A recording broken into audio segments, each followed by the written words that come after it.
J. Warner Wallace, our good friend, the cold case detective, and he recently posted a video that he titled, "How Can We Trust Ancient Oral Transmission of the Gospel?" You read the Gospels carefully, you notice that Jesus sends out the disciples preaching in pairs. And of course, what are they preaching? Clearly he's teaching them. Clearly he's mentoring them. So they've been mentored in what they had to say by the master, even before then, Jesus has died and ascended back to heaven. So yeah, there's every confidence that there's and two things about.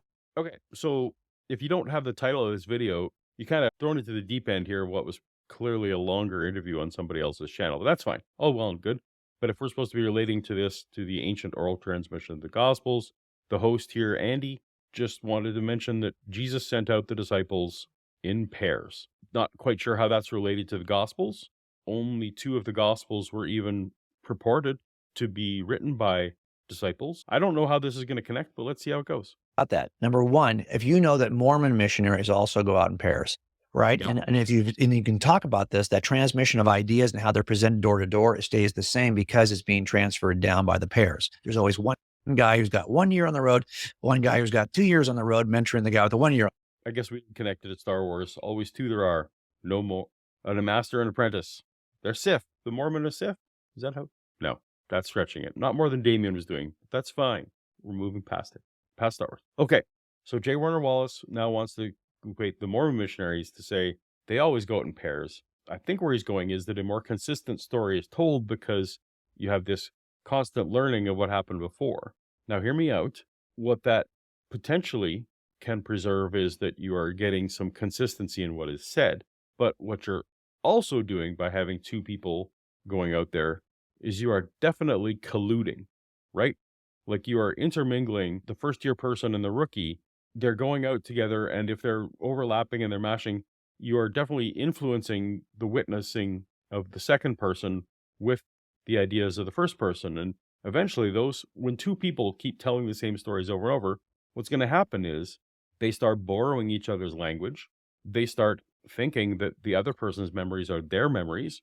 This is absolutely a phenomenon to the extent where you've heard this story enough times, you're going to think that it's yours. But also, none of that tells me anything about whether the original material was true or not, right? The road. So it's constantly happening that way. But also, you're absolutely right. We used to do a bunch of stuff with Frank Turek, who's an apologist here in America. And I used to listen to him. He does a lot of jokes in his presentations. And I used to tease him, dude, you do the same. I now remember. We're going to go back to it. So the other thing that's going to happen is if you are Mormon missionaries going out, what you're going to see by being mentored is you're going to see the way that the senior person phrases things, or the way that when you guys come up with converts, what you are learning by the very endeavor of being a missionary is you're working out which phraseology works best to win converts. And when those work, you are going to use that phrase more often and more often. And what's going to happen is this gets passed down. Oh, this is the phrasing of how to answer that objection that, most settles the case. You don't get accuracy. What you get is what I call evangelical Darwinism, right? You get the ones preserved, the stories preserved that win converts. That's what you're going to see if you're literally just going out as missionaries as opposed to out to report history. Notice Jesus didn't send them out to report what was happening. He sent them out to win converts.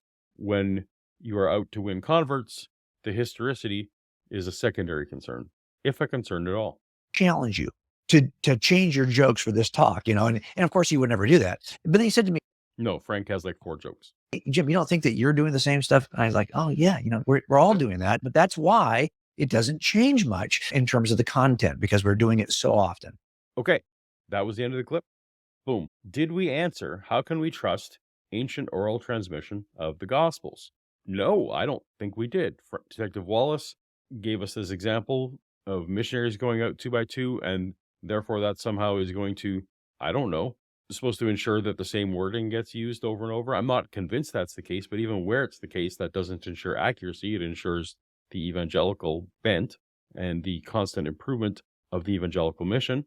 But when a skeptic is concerned about can we trust the ancient oral transmission of the Gospels, our concern is from the time of Jesus' resurrection to the time Mark was written, essentially, Mark being the first Gospel. And guess what? the disciples weren't going out in pairs at that point in time.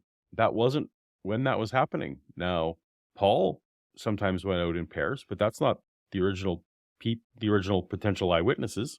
And if you want to tell me that we're ensured that the Gospels are okay, I don't know how this even fits, but that John and Matthew, who are the only ones who J. Warner Wallace would say were witnesses who were writing, that they had this more ingrained in their head because they went out in pairs to evangelize. I still don't see in any way how this makes me want to trust that time from 33 AD to whatever you want to say the gospel is written in the 60s, in the 70s, in the 80s, in the 50s, whenever you want to say they're written. It's at least 20 years.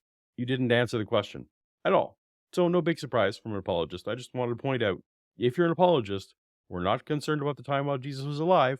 We're concerned about the time from when he died to when the Gospels were written. So if you're going to answer the question, answer that.